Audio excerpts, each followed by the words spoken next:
안녕하십니까. 11월 28일 김경국TV 시작하겠습니다. 이재명이 위정교사 혐의에 대해서 1심에서 무죄를 선고받고 지금 큰소리치고 있죠. 그렇지만 위기는 아직도 여전히 이재명을 옥죄고 있습니다. 이재명의 사법 리스크는 여전히 진행 중인 것이죠. 위정교사 혐의 1심으로 한 고비를 넘었을 뿐이지 온갖 사법 리스크는 아직도 여전히 살아있기 때문입니다. 오늘 또 한 건 터졌습니다. 대법원이 오늘 알선수재 혐의로 기소된 백현동 로비스트 김인섭 씨, 이재명이 인섭이형이라고 부르는 사람이죠. 김인섭 전 한국하우징기술대표의 징역 5년형을 확정을 했습니다. 김인섭은 이재명 시장 당시 성남시 허가방으로 불렸을 정도의 로비스트였습니다. 김인섭을 통하면 성남시에서만큼은 안 되는 일이 없다. 그렇게 해서 붙여진 별명이라고 합니다. 백현동 부지 용도 변경만 해도 김인섭이 개입하기 이전에는 바늘 끝도 들어가지 않을 정도였는데 개발업자 정바울 씨가 아시아 디벨로퍼 정바울 대표가 김인섭을 영입한 직후부터 이제 허가가 일사천리로 진행됐습니다. 아시아 디벨로퍼 대표 정바울 씨는 한국식품연구원 부지를 2단계 상향시켜 줄 것을, 부지 용도를 2단계를 상향시켜 줄 것을 요구했는데 김인섭 씨가 개입한 이후 한꺼번에 2단계가 아니라 4단계를 상향시켜 줬습니다. 뿐만 아닙니다. 높이 50m에 달하는 옹벽 설치도 허가해줬죠. 그래서 그 옹벽 아파트는 지금 주민들이 모두 입주를 했는데 밑에 커뮤니티 센터 같은 경우에는 붕괴 위험 때문에 커뮤니티 센터 자체를 이용을 하지 못하고 있다고 합니다. 이용 허가를 내주지 않았던 것입니다. 그만큼 입주민들 입장에서는 재산권 위험도 감수해야 될 뿐만 아니라 재산권까지 침해당하고 있는 것이죠. 어쨌거나 이 아파트 건설로 인해서 아시아 디벨로퍼는 3천억 원대의 분양 수익을 거뒀습니다. 김인섭 씨는 이거로 인해서 정바울 씨로부터 77억 원과 함께 5억 원 상당의 한바식당 사업권을 수수했습니다. 그 혐의로 지금 기소돼서 오늘 대법원에서 최종 징역 5년형을 확정받은 것이죠. 김인섭 씨는 당초 정바울 대표에게 200억 원을 요구하면서 정바울 사장에게 절반은 성남시의 두 사람에게 줘야 된다, 이렇게 말했던 것으로도 알려지고 있습니다. 두 사람이란 당연히 이재명과 정진상이겠죠. 물론 이제 김인섭 씨가 정바울 씨로부터 200억 원을 다는 못 받고 77억 원과 5억 원 상당의 한바 사용권을 챙겼는데 그 이동 가운데 일부가 성남시의 두 사람에게 흘러 들어갔을 가능성 역시 배제할 수 없겠죠. 200억 원을 당초에 김인섭 씨가 받으면 100억 원은 자기가 하고 50억 원씩 뭐 하든지 하여튼 그 성남시의 두 사람에게 100억 원을 준다는 그런 얘기를 했다는 것인데, 그렇다면 김인섭 씨가 77억 원밖에 못 받았기 때문에 성남시의 두 사람에게는 한 푼도 줄 수 없다, 이렇게는 하지 못했을 것으로 보는 것이 합리적인 추측이 아닐까 싶습니다. 김인섭 씨는 이재명이 성남시장에 처음 출마했던 2006년 지방선거에서 선거 사무장으로 활동했던, 말하자면 초창기 멤버였습니다. 그리고 이재명은 김인섭을 인섭이형이라고 불렀고 김인섭은 그 후에도 선거 때마다 이재명을 도왔습니다. 그리고 이재명이 성남시장에 당선된 이후에는 정진상이 앞장서서 김인섭 씨의 사업을 도와줬던 것으로 그렇게 알려지고 있는데요. 백현동 개발사업 부지 용도 상향 조정과 인허가 사업 역시 김인섭이 앞장섰기 때문에 일사천리로 빠르게 진행됐던 것입니다. 그런 로비스트 김인섭에 대해서 대법원이 알선수재 혐의로 최종적으로 알선수재 혐의를 인정했다는 것인데, 김인섭의 로비 대상 당연히 이재명과 정진상이었죠.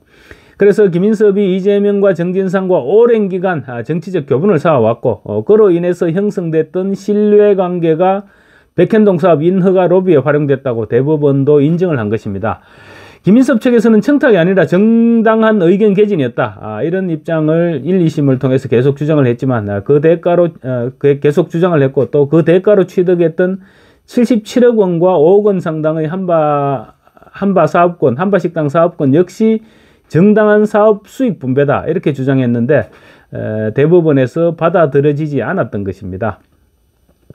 오늘 대법원 선고는 이재명과 연관된 백현동 개발 비리 의혹에 대한 대법원의 첫 판단이라는 점에서 주목되고 있습니다. 대법원에서 김인섭의 형이 오늘 확정이 됐죠. 그래서 이재명의 선거법 위반 항소심 그리고 백현동 개발 특혜 의혹 재판에도 결정적인 영향을 미칠 수밖에 없을 것입니다.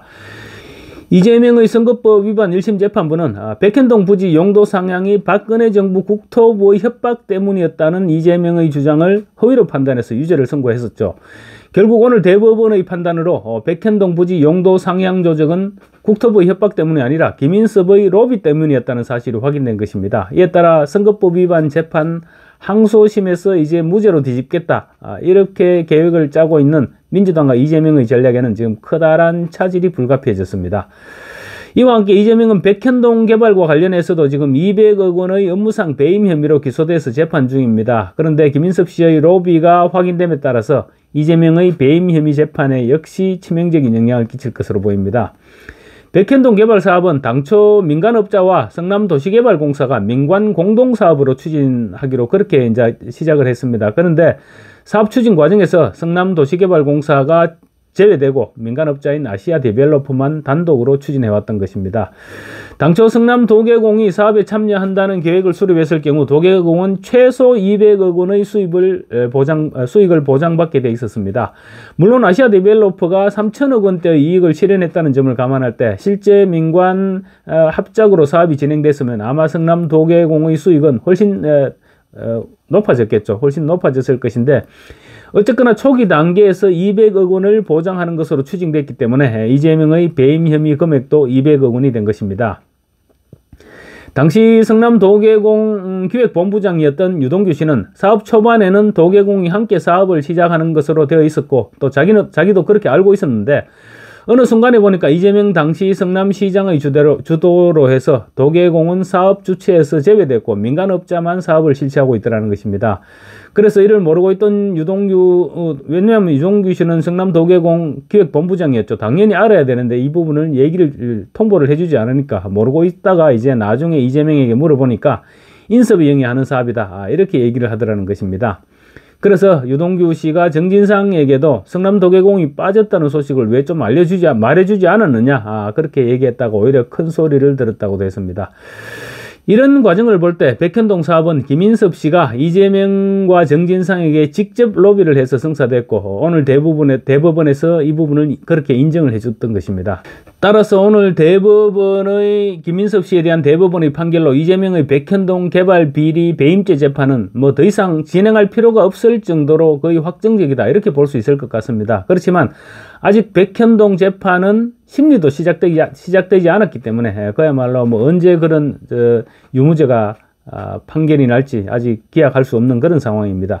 특히 이 재판 역시 이재명의 위정교사 혐의 1심에서 무죄를 선고한 서울중앙지법 형사 33부 김동연 부장판사가 이 재판을 맡고 있다는 점도 문제로 지적되고 있습니다. 그렇지만 뭐 내년 2월에는 김동연 판사가 정기인사 대상입니다. 그래서 아마 재판부가 교체될 것으로 보이는데 새로운 판사가 맡게 되면 아마도 심리가 마무리된 위례 신도시 사업, 그리고 심리가 막 시작돼서 진행 중인 대장동 재판까지는 형사 33부가 맡겠지만 나머지 백현동 그리고 성남 FC 불법 보험금 사건은 뭐 33부에서 심리를 분리해서 한다거나 아니면 아예 재판부를 재배당시킬 가능성도 제기되고 있습니다.